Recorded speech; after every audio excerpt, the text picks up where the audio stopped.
अस्सलाम वालेकुम। अभी जो हमने 2 क्लासेस में या 2 लेसन्स में जो भी हमने जाना है, उसका मैं हल्का-सा मुख्तसर सा आप लोगों को यहाँ पे बता देती हूँ कि हम लोगों ने ग्रामर का स्टार्ट किया है, अरबिक ग्रामर का, जिसमें हमेशा से जब भी किसी भी लैंग्वेज की ग्रामर स्टार्ट होती है, तो हमेशा पार्ट्स ऑफ स्पीच से ही स्टार्ट की जाती है और वो हमेशा नाउन से स्टार्ट की जाती है। नाउन क्या होता है? किसी भी ख़ास लोगों का नाम हो गया, जगह हो गई या किसी जानवर का नाम हो गया, किसी खाने-पीने चीज़ का नाम हो गया, कुछ भी हो गया, वो नाउन होता है। अच्छा, अब नाउन जो है वो किस आगे कैटेगरी में आता है?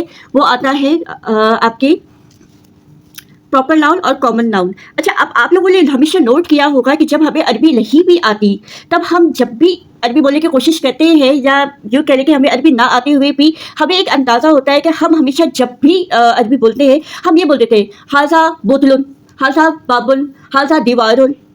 ये एक हमारे यहाँ एक आदत सी हो चुकी है कि हम हमेशा जब भी बोलते हैं अरबी, हमने हमेशा 2 पेश लगाए होंगे। ये तो आप लोगों ने भी नोट किया होगा। आज हम जानेंगे इनकी हरकत के बारे में कि हम लोग क्यों इस तरीके से अरबी में जो है 2 पेश लगा देते हैं, यानी कि हर बात पे उन कर देते हैं। तो इसके पीछे कोई ना कोई वजह तो होगी ना।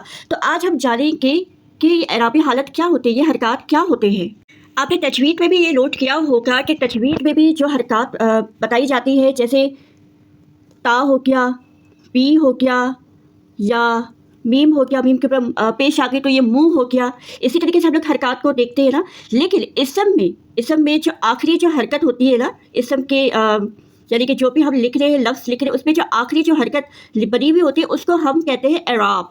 इसको हम एराब कहते हैं। अरबी में चूँकि एराब के दूसरे नाम हैं, तो हम आपको नाम भी वो बता देते हैं, कौन-कौन से नाम हैं।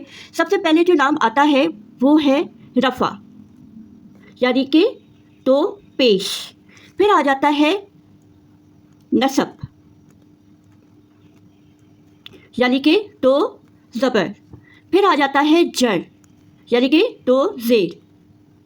हमने हरकत जब तजवीद में आती है तो हम उसको कहते हैं, क्या कहते हैं? पेश, ज़बर और ज़ेर। लेकिन अरबी ग्रामर में इनका नाम क्या बन जाता है? रफ़ा, नसब और जर। अब अरबी में जब हम कोई लफ्ज़ लिख रहे हैं, जैसे कलमुन में भी लिख रहे हैं, तो कलमुन में अगर हमने यहाँ पे लिख लिया, तो ये अभी हमने फ़िलहाल रफ़ा में लिखा है। लेकिन ये कलमन भी हो सकता है, कलमिन भी हो सकता है। लेकिन क्यों होता है ये? हालाँकि है तो ये एक ही लफ्ज़ है और ये अपने मायने भी नहीं बदल रहा। यानी कि ये कलम ही है, ये भी कलम है, ये भी कलम है, लेकिन ये अपने मायने को नहीं बदल रहा। तो फिर ऐसी क्या वजह है जो ये यहाँ पे 2 पेश आ रहे हैं, 2 ज़बर आ रहे हैं, 2 ज़ेर आ रहे हैं? कोई ना कोई तो इसका रीज़न होगा ना। बिल्कुल, इसका भी रीज़न है, वो हम आगे जाके भी इसके बारे में जानेंगे। इसम जो होता है वो हमेशा या यूजुअली होता ही रफ़ की हालत में, यानी कि रफ़ा की हालत में, यानी कि 2 पेश की हालत में। लेकिन जब ये इनके जो है वो एराबी हालत बदल जाती है, अगर वो नस्ब में आ जाता है या जर में आ जाता है, उसका मतलब बिल्कुल नहीं बदलता, होता वो वही है, लेकिन उसकी हालत लफ्ज़ में क्यों होती है, जर में क्यों होती है, इसका हमने जो है वो आगे जाके भी पता चलेगा। और बहुत ही दिलचस्प है ये तरीका, आप लोगों को भी जब पता चलेगा, आप लोग खुद हैरान हो जाएंगे। चलो, अब आपको यहाँ पे ये तो पता चल गया कि इसम अबूबल जो है वो अपने रफ़ा की हालत में होता है, कॉबल होता है, और साथ ही साथ इसकी जो एराबी हालत जो होती है वो रफ़ा में ही होती है। फिर उसके बाद कोई ना कोई इसकी वजह होती है जो वो रफ़ा से नसब जाता है और जर जाता है। लेकिन अब अगर ये जो है उसमें जाएगा, यानी कि अपने प्रॉपर नाउन की तरफ जाएगा, तो उसको हम किस तरह लिखेंगे? अब ये देखिए, अल कलीबु लिखा हुआ, कलबु लिखा हुआ है, अल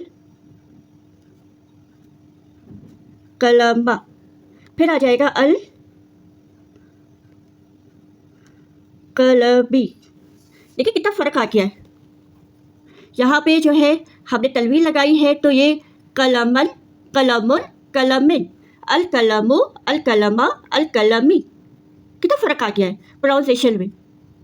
हालांकि मतलब इन सबका एक ही है, कलम के बारे में ही बात हो रही है। लेकिन चूंकि ये कॉबल है, कॉबल में तो किसी भी कलम के बारे में बात हो सकती है, किसी भी, यानी कि आप इसमें किसी भी ऐड कर लो, कुछ भी ऐड कर लो, होगा वो एक ही लफ्ज़ के बारे में। लेकिन जब यहाँ पे आप जा रहे हो स्पेसिफिकली अल पे जा रहे हो, जो कि हमने लास्ट प्रीवियस जो हमारा था टॉपिक प्रॉपर और कॉमन का उसमें यही था कि अगर अल लग जाता है तो अल का मतलब है किसी खास की बात हो रही है। यहाँ पे किसी आम की बात हो रही है, यहाँ किसी खास की बात हो रही है। और ख़ास हमेशा क्या होता है, प्रॉपर होता है, जो स्पेसिफिकली जैसे किसी का नाम हो गया, किसी जगह का नाम हो गया, एग्जैक्टली ऐसे ही है ना। और नखरा क्या होता है, कॉमन क्या होता है, कोई, किसी, कुछ या एक। तो अब आप मीनिंग इसकी सबकी एक ही है, लेकिन अल लगाने से ये ख़ास हो गया और तनवीन लगाने से यानी कि ये जो एराबी हालत है वो लगाने से मीनिंग तो एक ही है, लेकिन इसकी प्रोनाउंसिएशन अलग हो गई है और ये कॉमन बन गया है। इधर भी तनवीन ही है, इधर भी एराबी हालत ही है, लेकिन लिखने का तरीका अलग है, यहाँ लिखने का तरीका अलग है।